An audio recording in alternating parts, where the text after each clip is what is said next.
Memahami Injil Markus, bab 6, bagian yang kedua. Pembelajaran Injil Markus pada bab 6. Pada video bagian yang kedua ini, setelah Yesus ditolak di tempat asalnya di Nazaret, maka Yesus pergi mengajar ke tempat-tempat lain dan mengutus 12 muridnya untuk memulai pelayanan mereka sendiri dengan atas nama Yesus dan memberi mereka wewenang untuk menyembuhkan serta mengusir setan. Namun, keberhasilan para murid ini rentan terhadap bahaya besar yang akan mengancam mereka, karena nama Yesus yang mereka beritakan mulai terdengar hingga ke Raja Herodes Antipas yang memerintah atas Galilea, tempat asal Yesus, dekat tempat Yohanes Pembaptis berkhotbah dan ditangkap. Raja Herodes juga mendengar tentang Yesus sebab namanya sudah terkenal. Dan orang mengatakan, Yohanes Pembaptis sudah bangkit dari antara orang mati. Dan itulah sebabnya kuasa-kuasa itu bekerja di dalam dia. Yang lain mengatakan, dia itu Elia. Yang lain lagi mengatakan, dia itu seorang nabi, sama seperti nabi-nabi yang dahulu. Waktu Herodes mendengar hal itu, ia berkata, bukan, dia itu Yohanes yang sudah kupenggal kepalanya dan yang bangkit lagi. Sebab memang Herodeslah yang menyuruh orang menangkap Yohanes dan membelenggunya di penjara berhubung dengan peristiwa Herodias, istri Filipus saudaranya, karena Herodes telah mengambilnya sebagai istri. Karena Yohanes pernah menegur Herodes, tidak halal engkau mengambil istri saudaramu. Karena itu Herodias menaruh dendam pada Yohanes dan bermaksud untuk membunuh dia, tetapi tidak dapat. Sebab Herodes segan akan Yohanes, karena ia tahu bahwa Yohanes adalah orang yang benar dan suci. Jadi ia melindunginya. Tetapi apabila ia mendengarkan Yohanes, hatinya selalu terombang-ambing.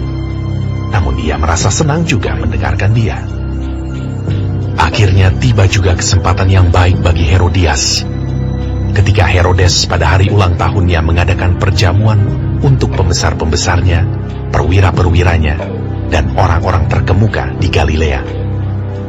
Pada waktu itu, anak perempuan Herodias tampil lalu menari, dan ia menyukakan hati Herodes dan tamu-tamunya. Raja berkata kepada gadis itu, minta daripadaku apa saja yang kau ingini, maka akan kuberikan kepadamu. Lalu bersumpah kepadanya, apa saja yang kau minta akan kuberikan kepadamu, sekalipun setengah dari kerajaanku. Anak itu pergi dan menanyakan ibunya, apa yang harus kuminta? Jawabnya, kepala Yohanes Pembaptis. Maka cepat-cepat ia pergi kepada raja dan meminta, aku mau supaya sekarang juga engkau berikan kepadaku kepala Yohanes Pembaptis di sebuah talam. Lalu sangat sedihlah hati raja. Tetapi karena sumpahnya dan karena tamu-tamunya, ia tidak mau menolaknya. Raja segera menyuruh seorang pengawal dengan perintah supaya mengambil kepala Yohanes. Orang itu pergi dan memenggal kepala Yohanes di penjara. Ia membawa kepala itu di sebuah talam dan memberikannya kepada gadis itu, dan gadis itu memberikannya pula kepada ibunya. Ketika murid-murid Yohanes mendengar hal itu, mereka datang dan mengambil mayatnya, lalu membaringkannya dalam kuburan. Cerita yang cukup panjang mengenai kematian Yohanes Pembaptis ini terlihat sepertinya mengganggu kelancaran cerita mengenai Yesus. Kenapa ya? Ternyata Markus ingin menyampaikan makna-makna yang bisa memberikan gambaran tentang Yesus pada pembacanya melalui peristiwa Yohanes Pembaptis ini, yaitu ternyata kematian yang dialami Yohanes Pembaptis ini sungguh meramalkan akan kematian yang dialami oleh Yesus nanti. Dan melalui perbincangan antara Herodes serta yang lainnya, saat mendengar Yesus yang namanya mulai terkenal ini, memberi gambaran-gambaran sebagai berikut. Yang pertama, walaupun Herodes membantah mengenai Yohanes Pembaptis yang disangka orang telah bangkit kembali, namun ternyata kelak memang benar Yesus akan bangkit dari kematian. Yang kedua, seperti Herodias, yaitu istri Herodes yang ingin membunuh Yohanes Pembaptis karena ditegur tidak halal, sebab dia adalah istri dari adik Herodes, lalu menikah dengan Herodes. Begitupun para tokoh agama dan dari Farisi dan Saduki ingin membunuh Yesus.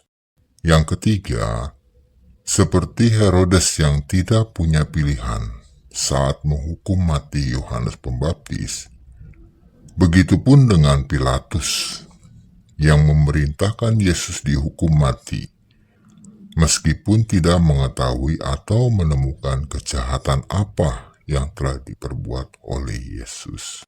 Dan yang keempat, seperti para murid Yohanes Pembaptis yang segera mengambil jenazah Yohanes Pembaptis, begitupun dengan pengikut Yesus yang akan mengambil jenazah Yesus dan meletakkannya di sebuah makam. Melalui 4 gambaran tersebut ini, menjelaskan alasannya mengapa Markus menyelipkan peristiwa kematian Yohanes Pembaptis yang seolah-olah mengganggu kisah tentang Yesus ini.